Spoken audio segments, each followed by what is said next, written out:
I have all of the books that I want to talk about stacked very precariously on my desk, so I'm really hoping that they don't fall off.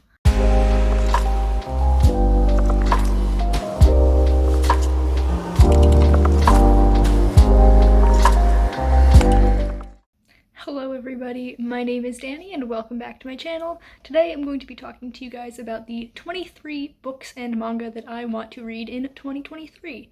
So last year what I did was 22 books and 22 manga that I wanted to read in 2022. So many twos. If I did 23 books and 23 manga, that just seems overwhelming. And clearly 22 of each was overwhelming because I did not get close at all to reading those. So I figured I'd make these easy. So I have 13 books and 10 manga. I felt like that was a pretty fair split. I thought about doing 15 and 8, but I settled on 13 and 10 to total 23. So we're going to go through the books first and then the manga. I have learned from my mistakes, and so all of the books are ones that I physically own. Like, I didn't go out of my way to choose things that I didn't own because I knew there was a very slim chance I would actually read them, because I'm very bad at saying, I want to read this book, and then I just never buy it or find it somewhere. Like, it just doesn't happen. So I figured by picking books I actually own right now, I'm probably gonna read them and have a much better success rate. Manga, however, I did not only pick ones that I own because A, I don't own that much manga, especially not manga that I haven't read, and also because I have an easy way of finding manga online. Like, it's all available through multiple different ways, through different apps and stuff, so I have a much easier time finding that than I would finding a random book that I want to read. So I do have some manga that I own, but not a lot. And without any more rambling, let's start off with the 13 books that I want to read in 2023. So the first book that I put on this list is Beowulf. I have read the first part of Beowulf, not this translation. This translation is by E. Talbot Donaldson. I have read the Seamus Heaney translation, but again, only the first part that deals with Grendel. I know what happens after that with Grendel's mother, and then eventually there's a dragon, but I haven't actually read it. And I would like the Seamus Heaney translation because everyone that I know who's read it agrees that that's the best translation, but this is the copy that I have, and I'm sure it's pretty good too. So I want to finally read and be able to say that I have read all of Beowulf, so that is why it is number 1 on this list. Next up, I have Walden by Henry David Thoreau, and I meant to read this last spring and didn't, and at that time I did have a biography about Thoreau, and then I have since unhauled it unread because I just came to the conclusion that I don't like biographies, and I'm not going to put myself through that. So I was going to read the two of them together. It's not happening. I'm just going to read Walden. I'm hoping to do it this spring and maybe like go, not necessarily camping, because camping isn't really my thing, although my boyfriend would love to go camping, but like maybe rent a cabin or something and just sit in nature and read this. I think it would be so lovely to do, so I'm hoping I get to have that sort of experience with this book in 2023.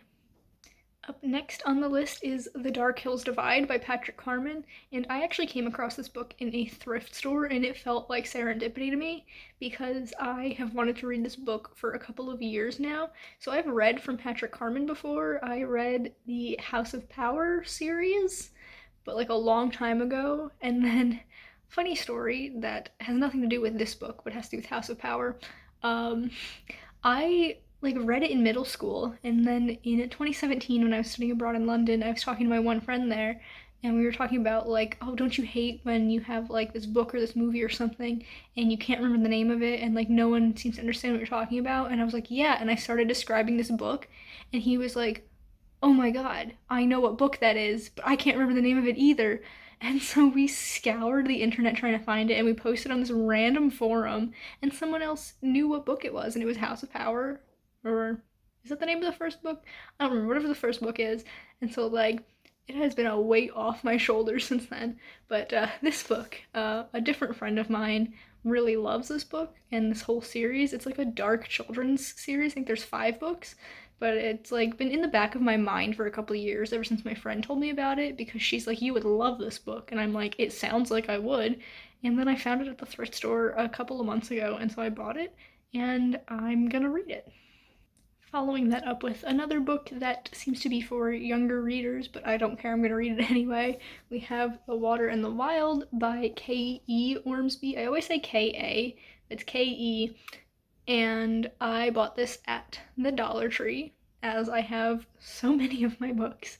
And I don't know a whole lot about it, but like this cover, absolutely stunning. The back of it, it's like just this very simple like paragraph, or actually it's 2 sentences, and it says, "A green apple tree grows in the heart of Thursby Square. Its leaves are sad emerald, and its apples a cheery peridot. And at its roots, starts the story of Lottie Fisk." And I'm like, that sounds really fun. I like naturey stuff, and this is the first book in a series of I think 4, and they all have to do with different elements. So this one's water, and I just want to read it. It's like heavy, like physically, and that's a little bit weird because it doesn't look like it would be that heavy, but it is. I'm gonna read it. The next 4 books all kind of go together, so I'm just going to talk about them all together, and they are Richard III, The Taming of the Shrew, Titus Andronicus, and Much Ado About Nothing, all by William Shakespeare. And the reason these are on the list because I love Shakespeare, and these past couple of months what I've been doing is reading along in my copy while watching a production that I found on YouTube or whatever, and I have loved doing that, and I want to continue doing that. And these 4 have made it to the list as opposed to other Shakespeare plays that I've never read before because they're the ones that I own. I own much more Shakespeare than this, but I've read all the other ones like Twelfth Night and Hamlet and all that. I've read all those several times in some cases, but I've never read these. Much Ado About Nothing. I know I'm gonna love my one friend, actually the same friend from the House of Power story. This is his favorite Shakespeare. Titus Andronicus is a tragedy, and I'm not certain how I'm gonna feel about it because I'm like hit or miss with the tragedies. I either love them or like don't really at all. But still, I'm gonna give it a try. Taming of the Shrew, I know the story of because it's what 10 Things I Hate About You is inspired by, and I love 10 Things I Hate About You. And then Richard III is a history, which I'm really apprehensive about because I'm not super into the histories. But the way Shakespeare's histories are divided is there's 2 groups of 4, and you're supposed to like read that 4 together. But I did some research, and apparently Richard III is like the only one that's performed on its own and without the rest of its like collection, and so I feel like it's gonna be fine to read it on its own. And yeah, I feel like every couple of months I'll pick one of these up and watch a production on a video of it while I read along, and I'm gonna have a good time. The next book that I put on this list is Roar by Cora Carmack, and honestly, this is mostly on this list because I've owned it for so many years and just never read it. But I am excited to read it. It's YA fantasy, and the main character has storm magic, which I think is so cool. And so I am excited to read it. It's just not something I've been insanely urged to get to, you know? So I'm finally gonna read it after owning it for literal years. Similarly, we have The Wizards of Once by Cressida Cowell. That's really funny that both of those authors are alliterative with the letter C. I hadn't realized that until now. This is another book that I've owned for so long and have not read. And I know this is by the creator of How to Train Your Dragon. I never read the How to Train Your Dragon books. I've only seen the second movie, not even the first one. But this sounded so good when I first picked it up, and this cover is one of my favorites. It's so beautiful, and it's the first book in a series of 4, and hopefully I love this one. I can pick up the rest because all of the other covers look just as nice. sticking with the YA fantasy, we have A River of Royal Blood by Amanda Joy. This is a book that I got at the dollar store because it seemed interesting enough for me to spend $1 on it. And I think there are two things that I'm super excited about this book for. One is blood magic, and two is sisterly relationships. These two people on the cover, they're sisters, and things happen. And we all know I love sibling relationships in books. It's one of my favorite things to read about. So I'm super excited for this despite not knowing many details about it. Then we have a bit of a curveball in here, and we have Permanent Record by Mary H.K. Choi. This is contemporary, and I don't read a ton of contemporary, but like, this cover, so intriguing. I don't remember a ton about the story. I bought it at the Dollar Tree, surprise, surprise, but like, it seemed interesting enough for me to buy it despite it not being a genre that I'm super interested in. And I don't know if I want to reread like the synopsis and everything, or if I just want to go in blind, because I don't go into books blind very often, and it might be fun to try that out.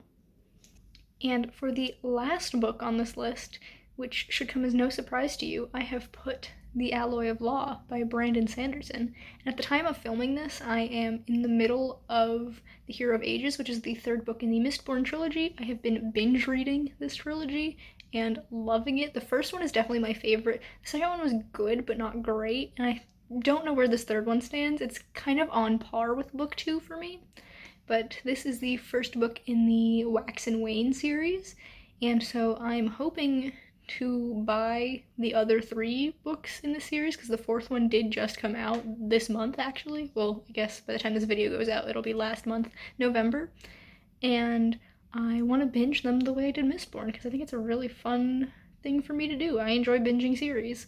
And so this takes place like thousands of years after Mistborn, and I've heard it's like more of a Western fantasy vibe, which is really interesting. I haven't read much of that, so I'm intrigued and want to give it a go. Alright, and moving into the second part of this video, we're going to talk about the 10 manga that I want to read in 2023. Before I talk about that, I will like to say that I plan on doing my March manga madness that I did last year, where during the month of March I only read manga. I thought that was so fun, and so I am planning to do that again. And who knows, some of these series might end up in that list. I really hope they do. It might be other series that I'm not talking about today, because I'm always adding more manga to the list of things that I want to read. But these 10 are going to be my priority for the year. So the first 3 I'm actually going to talk about together, and they are Assassination Classroom, Monster, and Claymore. These are the 3 manga that I included on my list of 30 books that I want to read before I turn 30.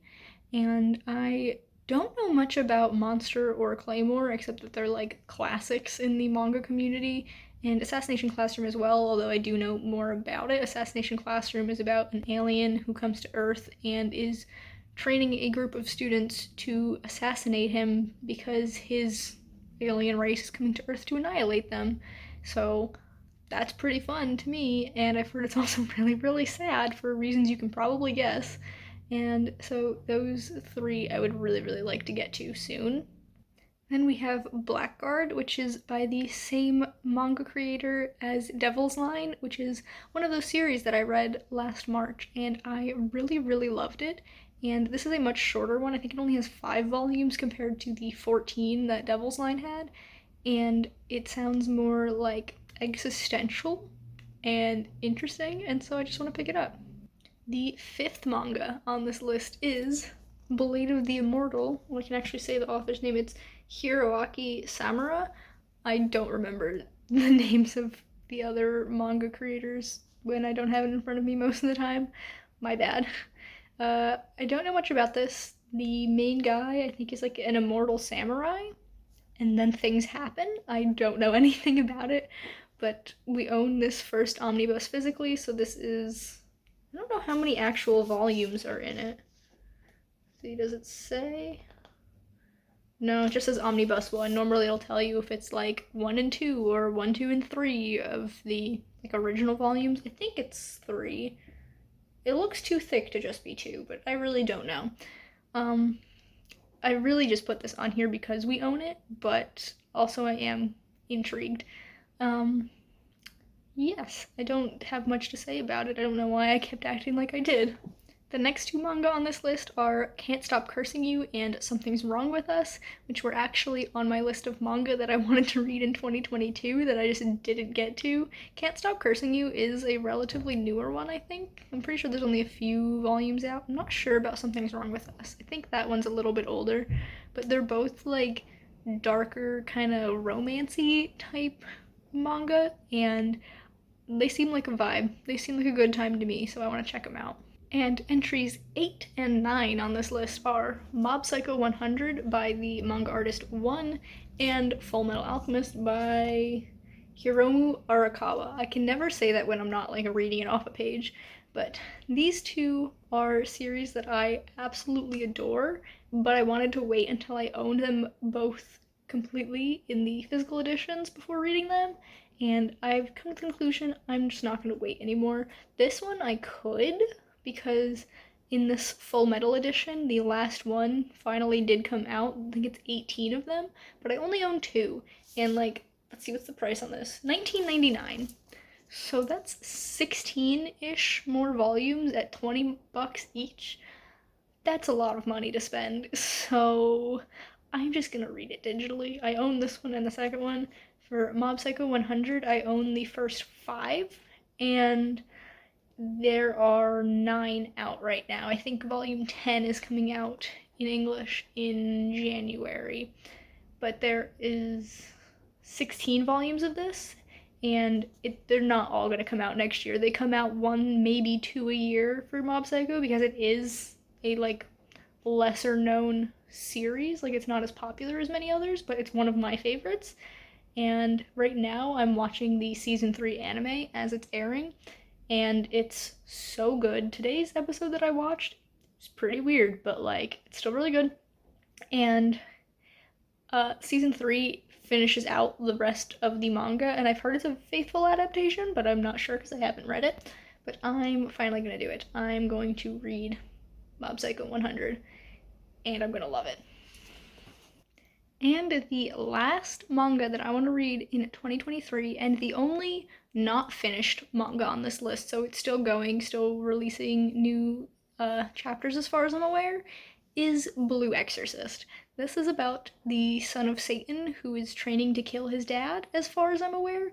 This is Gemma from Bookish Gems' favorite manga of all time, and just hearing her talk about it makes me want to pick it up. And so hopefully next year I will. Alright, I am not going to try and pick up all of these books at once. That sounds like a bad time and it's not going to end well.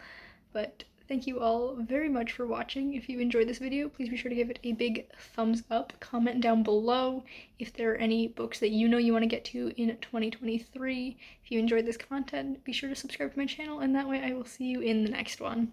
Goodbye, guys.